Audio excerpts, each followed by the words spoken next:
ಇಷ್ಟಪಡ್ತೇನೆ. ಇವತ್ತಿನ ದಿನ ನಾವು DC ಅವರಿಗೆ ಮನವಿ ಕೊಡೋದಕ್ಕೆ ಬಂದಿದ್ದೇವೆ.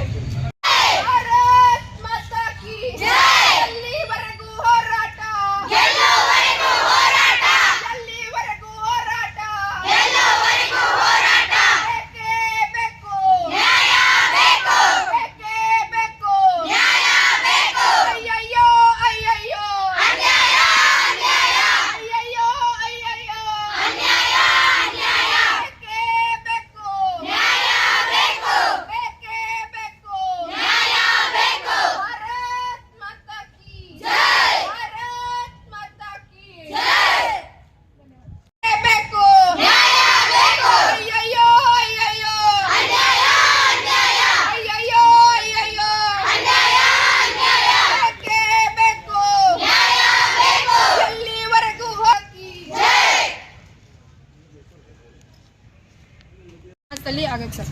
ಇದು ನಮ್ಮ ಜಿಲ್ಲೆಯದಾಗಿದ್ದರಿಂದ ನಾವು ಇದನ್ನ ಕೇಳ್ಕೊಳತ್ತೀವಿ ಸರ್. ನಿಮ್ಗೆ ಈಗ ಹೆಂಗೆ ಕಠಿಣ ಕ್ರಮ ಆಗಬೇಕು ಅಂತಂದ್ರೆ ಅವರಿಗೆ ಇನ್ನೊಂದು ಒಂದು ಹುಡುಗಿನ ಕಣ್ಣೆತ್ತಿ ನೋಡೋಕೆ ಸುತ್ತಕ್ಕೆ ಅವ್ರು ವಿಚಾರ ಮಾಡಿರ್ಬೇಕ್ರಿ ಸರ್. ಅಂತಹ ಕಠಿಣ ಕ್ರಮ ತಗೊಳ್ಬೇಕ್ರಿ ಸರ್. ಗಲ್ಲಿಗೆ ಏರಿಸೋದಾದ್ರೆ ಗಲ್ಲಿಗೆ ಏರಿಸ್ಬೇಕ್ರಿ. ಇಲ್ಲಿಕಂದ್ರೆ ಯಾವುದೇ ಕಠಿಣ ಕ್ರಮ ಆಗಲಿ ಅದನ್ನ ವಿತ್ ಅಪ್ಡೇಟ್ಸ್ ನಮಗೆ ಕೊಡ್ಬೇಕ್ರಿ ಸರ್. ಹೌದು ಹೆಸರಾಗಬೇಕಾ ಸರ್ ಅದ್ರ ಮೇಲೆ ಯಾರು ಕೊಟ್ರಂತ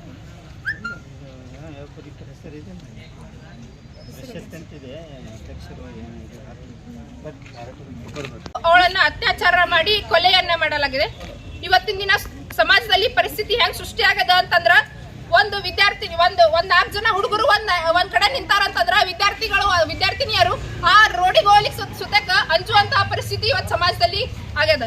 ಆದ್ರೆ ಈಗಾಗಿರುವಂತಹ ಒಂದು ಕೃತ್ಯ ಏನದ ಇದಕ್ಕ ಕಠಿಣವಾದಂತಹ ಶಿಕ್ಷೆ ಆಗ್ಬೇಕು. ನಾ ಸರ್ಕಾರಕ್ಕೆ ಕೇಳೋದೇನಂತಂದ್ರ ನೀವು ನಮಗೆ ಆ ಭಾಗ್ಯ ಈ ಭಾಗ್ಯ ಕೊಡುವಂತದ ಅವಶ್ಯಕತೆ ಇಲ್ಲ. ಅದ್ರ ಆಸೆಯನ್ನು ನಾವು ಇಟ್ಕೊಂಡು ಕೂತಿಲ್ಲ. ನಮಗ್ ಬೇಕಾಗಿರೋದು ರಕ್ಷಣೆ.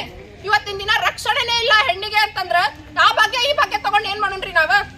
ಅದಕ್ಕ ಇವತ್ತಿನ ದಿನ ಏನಿದು ಕೃತ್ಯ ಆಗ್ಯದ ಇದಕ್ಕೆ ಕಠಿಣವಾದಂತ ಕ್ರಮ ತಗೋಬೇಕು. ಎಂತ ಶಿಕ್ಷೆ ಆಗ್ಬೇಕು ಅಂತಂದ್ರ ಇನ್ನೊಂದು ಗಂಡ್ಮಗ ಒಂದು ಹುಡುಗಿನ ಕಣ್ಣೆತ್ತಿ ನೋಡಕ್ ಸುತ್ತಕ ಗಡಗಡ ನಡಿಗೆ ಹಂಚಿ ಸತ್ತಿರ್ಬೇಕು. ಅಂತ ಒಂದು ಕಠಿಣ ಕ್ರಮ ಇವತ್ತು ತಗೋಬೇಕು. ಇದು ನಮ್ಮ ಸರ್ಕಾರಕ್ಕೆ ಆಗ್ರಹ ಐತಿ. ಆ ಒಂದು ವಿದ್ಯಾರ್ಥಿನಿಯರು ಮನ್ಯಾಗ ಕನಸನ್ನ ಕಟ್ಕೊಂಡು ಕೂತಿರ್ತಾರ. ನಮ್ಮ ಮಗಳು ಬೆಳಿತಾಳ, ದೊಡ್ಡಕ್ಕಿ ಆಗ್ತಾಳ, ದೊಡ್ಡ ಏನೋ ಸಾಧನೆ ಮಾಡ್ತಾಳ. ನಮ್ಮ ಮನೆಗೆ ಒಂದು ಹಳ್ಳಿ ಒಂದು ಗ್ರಾಮದಾಗಿರೋ ಜನ ರೀ ಅವ್ರಿಗೆ ಏನಿರ್ತೈತಿ, ಅವ್ರ ಮಕ್ಕಳು ದೊಡ್ಡವರಾಗಿ ಬೆಳೆದು ನಮ್ಮ ಮನೆಗೆ ಆಸರ ಆಗ್ಬೇಕು, ಆಧಾರ ಆಗ್ಬೇಕು ಅನ್ನೋದೇ ಇರ್ತೈತಿ. ಅಂತ ವಿದ್ಯಾರ್ಥಿನಿ ಇವತ್ತು ಪಾಪ ಅವ್ರ ಪೂರ್ಣ ಜೀವನವನ್ನ ಬಿಟ್ಟು ಇವತ್ತು ತೀರ್ಕೊಂಡು ಹೋಗಿದ್ದಾಳ ಅಂತಂದ್ರೆ ಅವ್ರಿಗೆ ಒಂದು ನ್ಯಾಯ ದೊರಕಿಸ್ಕೊಡ್ಬೇಕು. ಅವಳಿಗೆ ಅವ್ರ ಮನೆಗೆ ಒಂದು ಪರಿಹಾರ ಸಿಗ್ಬೇಕು. ಕಠಿಣವಾದಂತ ಕ್ರಮ ಆಗ್ಬೇಕು. ಅಕಸ್ಮಾತ್ ಇದು ಆಗದೆ ಇದ್ರ ಅಖಿಲ ಭಾರತೀಯ ವಿದ್ಯಾರ್ಥಿ ಪರಿಷತ್ ಮುಂದಿನ ದಿನಗಳಲ್ಲಿ ಉಗ್ರವಾದ ಹೋರಾಟವನ್ನ ಮಾಡ್ತದೆ ಅಂತ ಹೇಳ್ತೀನಿ. ಈ ಒಂದು ಕೃತ್ಯ ಆಗಿದ್ದಕ್ಕ ಕಠಿಣವಾದ ಕ್ರಮ ತೆಗೆದು